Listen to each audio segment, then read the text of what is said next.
Shalom, selamat pagi Amanginang dan saudara-saudaraku yang terkasih. Kita kembali dalam renungan Carpe Diem HKBP Bumi Anggrek hari Rabu tanggal 14 Desember 2022. Sebelum kita merenungkan firman Tuhan, kita bernyanyi dari buku ND nomor 581 ayat 1 dan 3.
Firman Tuhan untuk pagi ini tertulis dalam surat Efesus pasal 2 ayat 4. Tetapi Allah yang kaya dengan rahmat oleh karena kasih-Nya yang besar yang dilimpahkannya kepada kita. Amanginang yang terkasih dalam Tuhan Yesus Kristus, memasuki Advent yang keempat adalah sukacita besar bahwa kita semakin dekat dengan hari perayaan di mana Kristus dilahirkan. Firman Tuhan mensejajarkan orang yang mengikut Kristus dengan kasih yang besar. Karena kasih itu dilimpahkan kepada kita. Kasih itu akan terlihat ketika Allah benar-benar hidup dalam kehidupan kita. Firman Tuhan hari ini memberikan kita sebuah perspektif baru. Sebagaimana dikatakan oleh Paulus kepada jemaat Efesus mengenai tujuan keberadaan di dunia. Dengan menggambarkan sebagai buatan Allah, dicipta dalam Kristus Yesus untuk melakukan pekerjaan yang baik. Kata buatan Allah merujuk pada karya seni atau mahakarya. Ketika Paulus menyatakan bahwa karya tangan Allah ini memberikan kesempatan kita untuk melakukan pekerjaan baik dengan tangan kita juga. Dengan rajutan tangan Allah, kita memiliki kasih yang besar. Kasih Allah yang besar ini dilimpahkan kepada kita sesuai dengan kekayaan rahmat Allah. Kasih itu pula lah yang ingin kita sampaikan kepada Tuhan dan menghidupinya sebagai hidup yang penuh rahmat. Pagi ini adalah rahmat Tuhan, karena Allah berkarya dari hidup dan sampai mati. Sebelum Rasul Paulus menjadi rasul, salah satu orang yang paling membenci kekristenan. Namun setelah ia mengikut Yesus, ia menjadi orang yang sangat mengasihi Kristus. Karena ia tahu bahwa anugerah yang diberikan Allah kepada kita adalah anugerah yang harus dipertanggungjawabkan melalui hidup di dalam kematian dan hidup dalam keselamatan. Setiap orang yang percaya kepada Tuhan tidak akan binasa, melainkan beroleh hidup yang kekal. Itulah pesan sentral tentang kasih. Namun hidup dalam anugerah Allah artinya turut mati karena dosa, namun dibangkitkan dalam Kristus. Inilah kesempatan yang diberikan kepada kita dalam pengertian kaya dengan rahmat. Kasih yang dilimpahkan adalah kasih yang besar. Karena itu, tujuan hidup kita dalam anugerah Tuhan yaitu berbuah untuk kemuliaan Allah. Allah yang memberikan kita hidup baru karena anugerah itu menunjukkan kepada kasih karunia yang melimpah-limpah.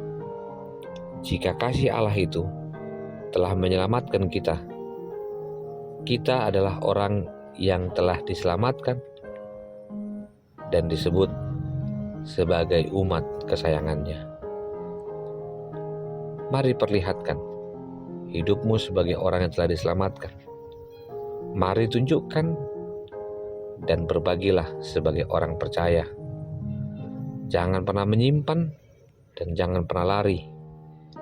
Karena kekayaan rahmat Allah adalah kekayaan yang mampu dirasakan, dinikmati, dan kita hidup di dalam anugerah Tuhan. Akhirnya saya mengajakmu sekali lagi, amang-inang yang terkasih dalam Tuhan, biarlah rancangan Tuhan tentang kehidupan kita tidak berhenti dengan rasa putus asa, tidak berhenti dengan rasa hanya melihat secara pribadi dan egoistis, tapi memberikan kesempatan bagi Allah di dalam kekayaan anugerahnya untuk kita dihidupi dan diberkati. Biarlah di Advent keempat, sukacita kita besar karena kasih Allah yang besar itu hadir di dalam kehidupan dan hadir dalam pergumulanmu hari ini, esok, sampai selama-lamanya. Selamat merayakan hari-hari kebaikan Tuhan dan selamat menikmati rahmat Allah dengan cara bersyukur dan melihat perspektif rencana Tuhan dalam hidupmu. Dan jangan biarkan perasaan minder, perasaanmu yang ditakuti oleh apapun. Namun dengarkanlah suara Tuhan dengan cara memberi diri untuk diselamatkan dan dikasihi. Di dalam Kristus, Tuhan mengasihi kita. Terima kasih Tuhan untuk setiap kasih anugerah-Mu. Kami boleh hidup dalam Kristus dan hidup dalam kebaikan-Mu. Biarlah kekayaan karunia anugerah Tuhan dengan keselamatan mengajak kami untuk melakukan sesuatu yang Tuhan kehendaki, dan kami disebut Allah sebagai anak-anak yang dikasihi. Kasih anugerah dari Kristus Yesus, kasih dari Allah Bapa, dan persekutuan dengan Roh Kudus memberkatimu dan menyertaimu senantiasa. Amin. Selamat beraktivitas, Tuhan menyertai kita. Horas.